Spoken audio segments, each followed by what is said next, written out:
The Brave Bible Brothers.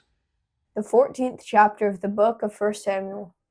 Now it happened on a day that Jonathan, the son of Saul, said to the young man who bore his armor, "Come, let's go over to the Philistines' garrison that is on the other side." But he didn't tell his father.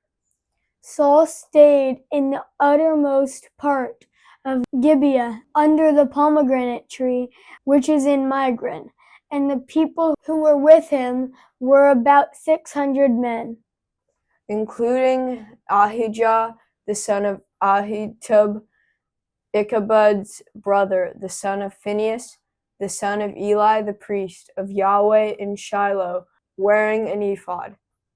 The people didn't know that Jonathan was gone. Between the passes by which Jonathan sought to go over to the Philistines' garrison, there was a rocky crag on the one side and a rocky crag on the other side. And the name of the one was Bozez, and the name of the other Seneh. The one crag rose up on the north in front of Michmash, and the other on the south in front of Geba. Jonathan said to the young man who bore his armor, "Come, let's go over to the garrison of these uncircumcised.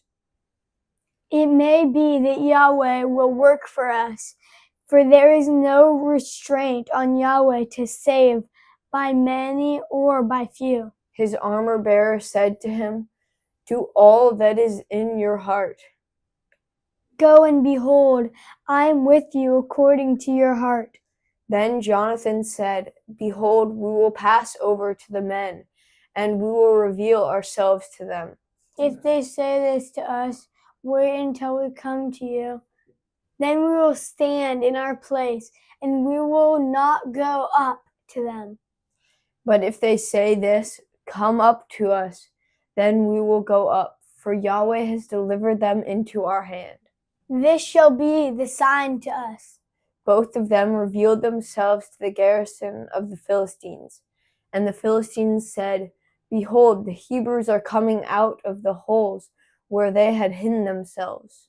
The men of the garrison answered Jonathan and his armor-bearer and said, "Come up to us, and we will show you something." Jonathan said to his armor-bearer, "Come up after me, for Yahweh has delivered them into the hand of Israel." Jonathan climbed up on his hands and on his feet, and his armor-bearer after him, and they fell before Jonathan, and his armor-bearer killed them after him. That first slaughter which Jonathan and his armor-bearer made was about 20 men, within as it were half a furrow's length in an acre of land. There was a trembling in the camp, in the field, and among all the people. The garrison and the raiders also trembled, and the earth quaked. So there was an exceedingly great trembling. The watchmen of Saul and Gibeah of Benjamin looked, and behold, the multitude melted away and scattered. Then Saul said to the people who were with him, "Count now, and see who is missing from us." When they had counted, behold, Jonathan and his armor-bearer were not there. Saul said to Ahijah, "Bring God's ark here." For God's ark was with the children of Israel at that time. While Saul talked to the priest, the tumult that was in the camp of the Philistines went on and increased. And Saul said to the priest, "Withdraw your hand." Saul and all the people who were with him were gathered together and came to the battle, and behold, they were all striking each other with their swords in very great confusion. Now the Hebrews who were with the Philistines before, and who went up with them into the camp from all around, even they also turned to be with the Israelites who were with Saul and Jonathan. Likewise, all the men of Israel who had hidden themselves in the hill country of Ephraim, when they heard that the Philistines fled, even they also followed hard after them in the battle. So Yahweh saved Israel that day, and the battle passed over by Beth Aven. The men of Israel were distressed that day, for Saul had adjured the people, saying, "Cursed is the man who eats any food until it is evening, and I am avenged of my enemies." So none of the people tasted food.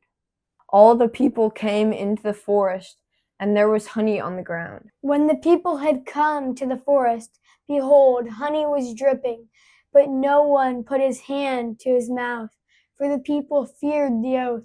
But Jonathan didn't hear when his father commanded the people with the oath.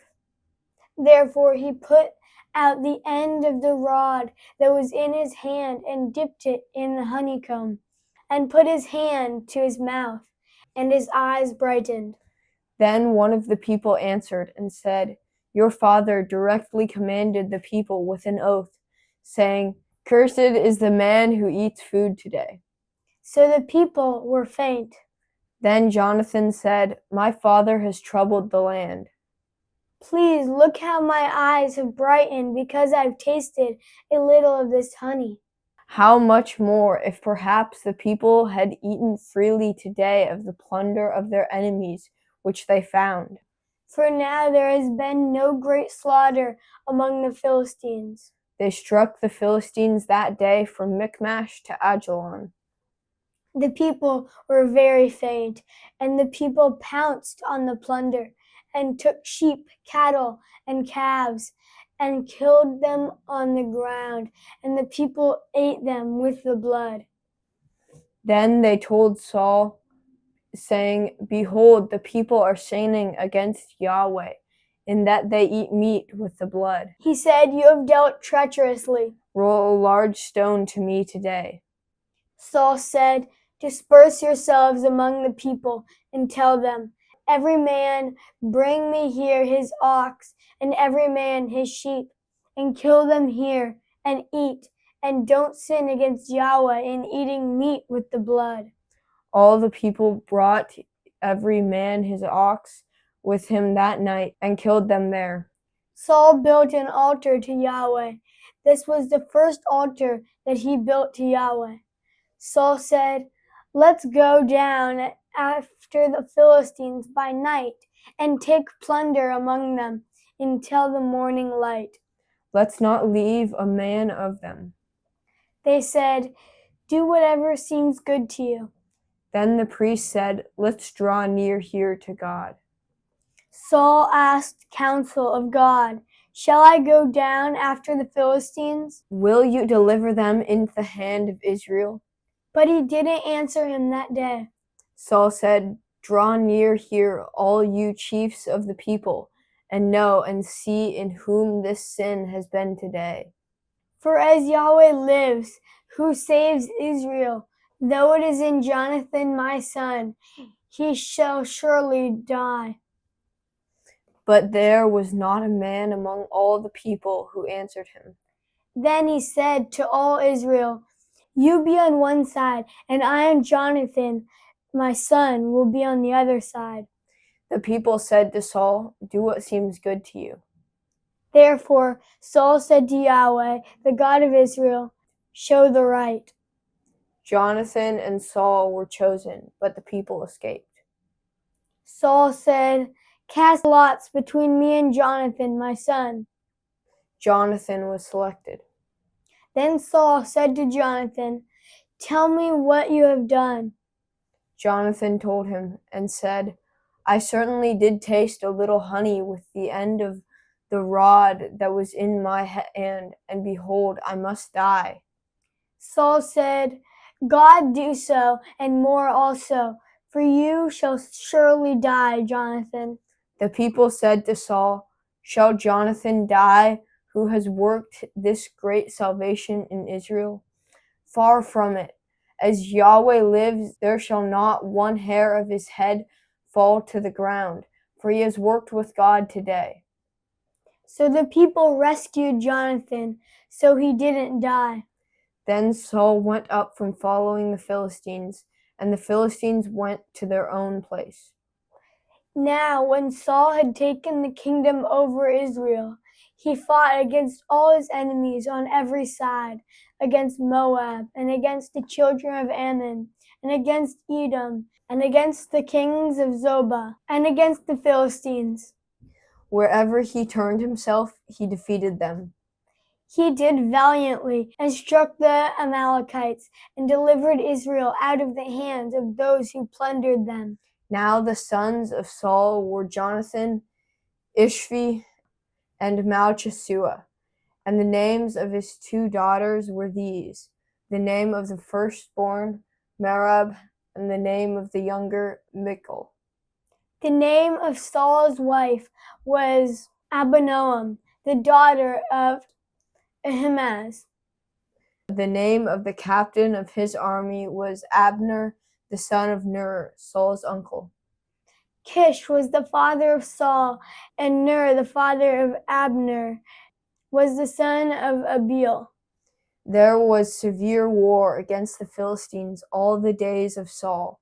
And when Saul saw any mighty man or any valiant man, he took him into his service. Thank you for joining us on the Brave Bible Brothers.